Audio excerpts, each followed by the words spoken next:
Xuddi o'ziga yarasha fazilati bor. Payg'ambar alayhisalom aytganlar, jannatdan chiqqan mahsulotlar bor.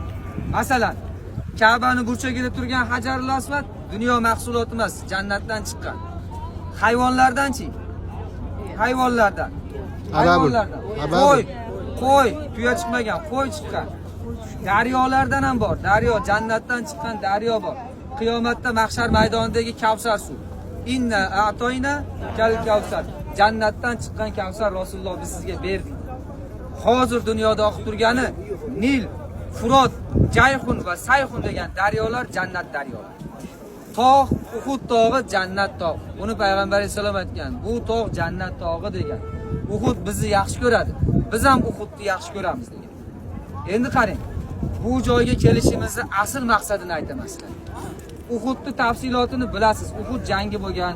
Payg'ambar alayhisalom Madinaga ko'chib kelganlarning 3-yili, ya'ni hijriy 3-sana mushriklarga qarshi jang bo'lgan.